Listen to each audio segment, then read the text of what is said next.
Hi there, Janet Fritz here for Galaxy Girl Creations. Welcome to my channel and welcome to another day of 31 Days of Cutfiles.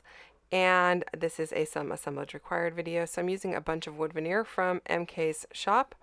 I am going to be using this boot, and then I'm going to use the word hike. She has a couple of titles that say hike. This is the larger of the two. You'll see both in the video because I auditioned both. And then I'm going to be using one of these mini arrows. And then I am using a paper from 49 and Market. I think this is from the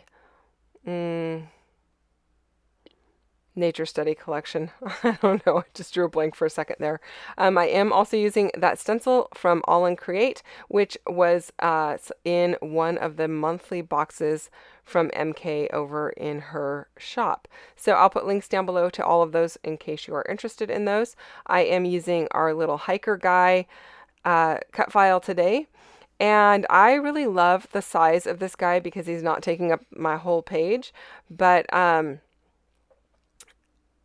I also really like that I'm able to easily cut the geotag off because the geotag is getting cut off and it's getting used in an upward diagonal pattern here.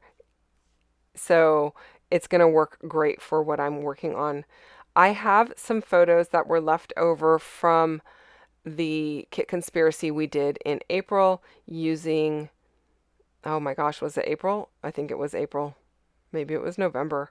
Anyway, it was either using wherever or everywhere. I can't even remember at this point. But it was everywhere we were using. Sorry, it was a day trip that we did out to Angel Island in San Francisco, and we did a whole bunch of hiking out there with Cub Scouts. It was kind of a travel day. They took a boat, a train, cable car, and a trolley. So that was what the whole day was intended to be. And these are some of the photos taken at the hospital that was located on Angel Island. So I went ahead and took my cut file into my mixed media spray box.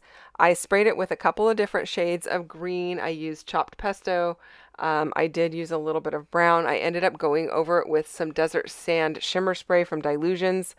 And I like the way that it ends up looking. It's very kind of grungy, but it's got some shine to it. When you see it in the close-ups, you can see that a lot better. It looks very kind of brown right here, but it's definitely not brown. It's got a mottled kind of look to it. And I apologize that I didn't capture on screen that I took one of the wide fabric tapes that came with the Everywhere collection. It didn't come with it. It was part of the Everywhere collection and I bought it.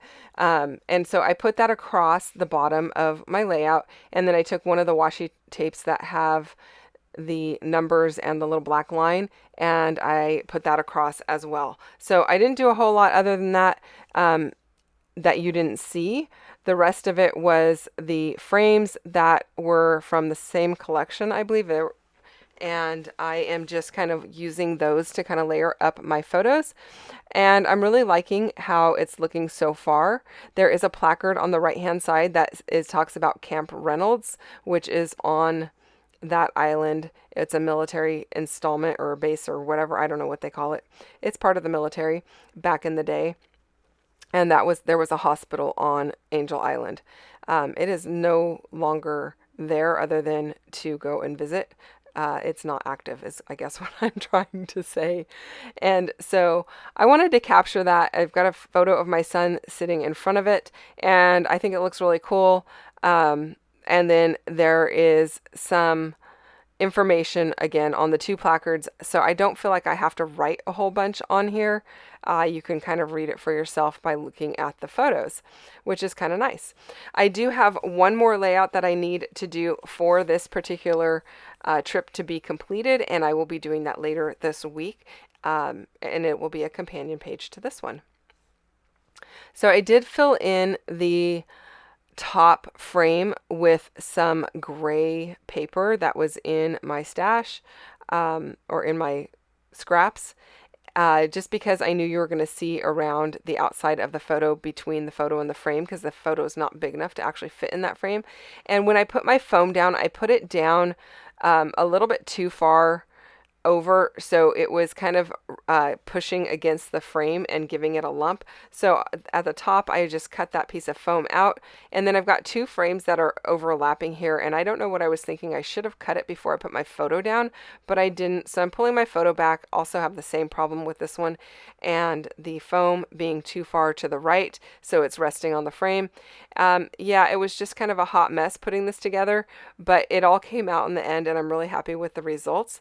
I did end up cutting the frame on the bottom right so that the black frame just left to it can go across it without having it on top. So I just cut out two little tiny pieces so that the frames could kind of interlock. And that is it, you guys. I really like the way that this ended up looking. You can see the stencil work there. I just used what was left over on my black ink applicator brush and rubbed it through the stencil. I didn't do anything fancy, didn't use any particular ink or anything. It was just the leftovers. If you have any questions or comments, leave them down below. Don't forget to check out what MK is doing on her channel for 31 Days of Cut Files today as well. And if you enjoyed this one, hit that thumbs up button and don't forget to subscribe if you're not already. I'll be back again tomorrow with another one. See you soon. Bye-bye.